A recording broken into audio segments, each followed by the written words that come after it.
Have you ever wondered why some stories stick with us forever and others get forgotten as soon as you leave the theater? Think of your favorite stories: Breaking Bad, Evangelion, Fight Club, Fallout New Vegas. What makes them all so unforgettable? So unforgettable, in fact, that they're still talked about to this day. And if you're like me, you still see a lot of unhinged memes about them, despite some of them ending almost a third of a century ago. God, I'm getting old. There are lots of reasons on why stories stick with you for a lifetime. But if you haven't guessed by the title of this video, it's the theme. But not the vague, one-word theme you're probably thinking of. So what actually is a theme? And how do you write one that sticks? In a good way, of course, not so unforgettable because it's bad. Google defines theme as an idea that recurs in or pervades a work of art. To put it more simply, think of theme as the main idea the writer is trying to get across to the audience. But look at their example. Love and honor are pivotal themes of the Hornblower books. Google is treating theme and topic as the same thing. They're not. And this is the #1 mistake I see new writers make. And this isn't just Google. This advice is everywhere. TikTok, YouTube, writing guides, they all say the same thing. Keep your theme simple, one word, vague and abstract. Actually, they're wrong. And it's why most stories feel shallow and forgettable. A vague theme is like spreading yourself too thin. You cover so much ground that you leave yourself with no depth. Because a truly unforgettable theme isn't a topic.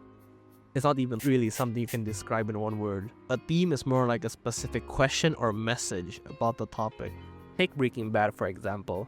Sure, you can slap a one-word label on it, ambition or ego, but the real theme is far more specific.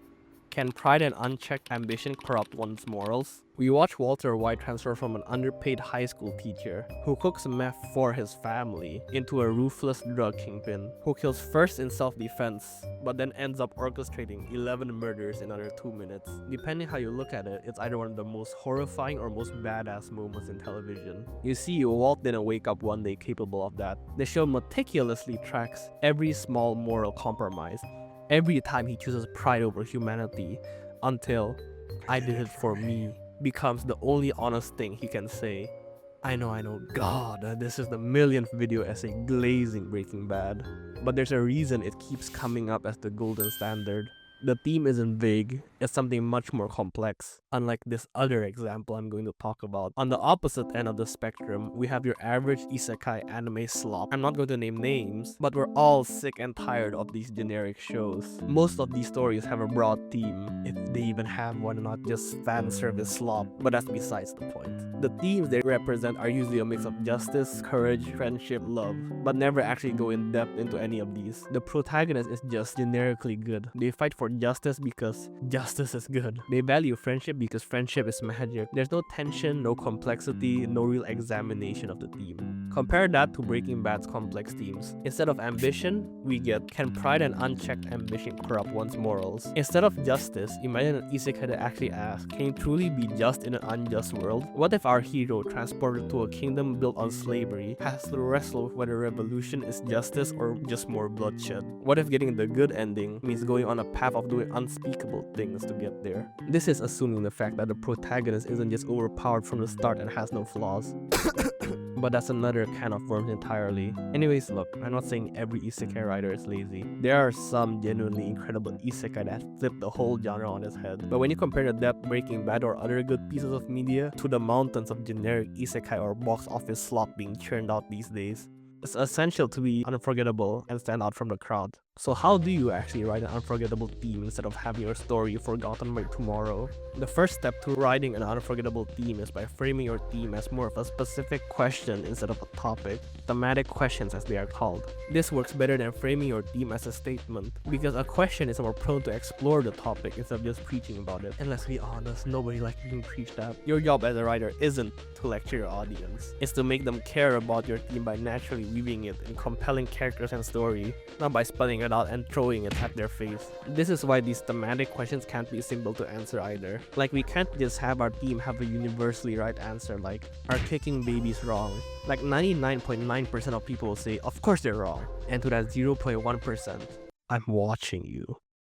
This is why the best themes are questions, not answers. Instead of telling your audience what to think, Explore the question from multiple angles. And look, even if you do have a specific viewpoint you want to get across, like capitalism bad, build in opposing perspectives. Let characters disagree. Show the costs of different choices. That tension is what makes a story compelling. Conflict is the engine of a story after all. Now that if you have thought of your thematic question, make sure to hold on to it and write it down somewhere. This question will guide your entire story. The second step will be to have each character in your story represent a different answer or viewpoint to the question, usually having the protagonist and antagonist having opposing viewpoints. Now you may think, oh, that's easy. It's just a line with yes on the right and no on the left, and I can have the side characters be the 50 shades of grey in the middle. Wrong.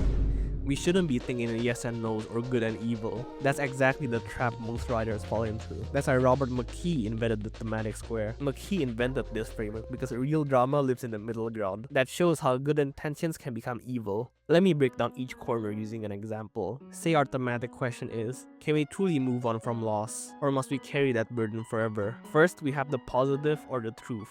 The positive value your story argues for. In our example, it will be yes. We must move on from loss to truly heal. This is usually where your protagonist ends up by the story's end. Then we have the contradiction, the opposite of truth, the lie. Your antagonist often lives here. In our case, our antagonist can never move on from loss. To do so dishonors the dead. The bottom left is the contrary, the false or weak version of good, also known either as the white lie or half-truth. This is someone who knows the truth but can't act on it. In our case, a character who understands that moving on is necessary but keeps clinging to the past, unable or unwilling to let go, no matter how hard they try. And lastly, we have the negation, the perverted truth. This is the lie that claims to be the truth, or the perversion of the truth. This can be either a false prophet claiming he fights for the truth, or the truth taken to the extreme. In our case, it will be moving on taken to a toxic extreme. Imagine a character who erases all memory of their loss, wiping their mind clean because they can't handle holding both the good and painful memories together. They've moved on by forgetting entirely, which violates the true spirit of healing. Now, you don't need 4 separate characters.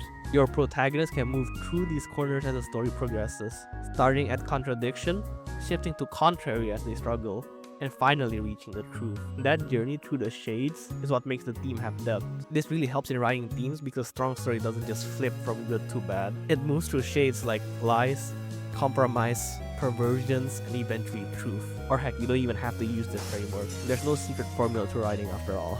But if you're struggling to add nuance to your themes, I personally recommend trying to use this for your story. Well, I hope this video helps with your story and writing journey. And if you want more, be sure to subscribe, like, anything to just boost this video,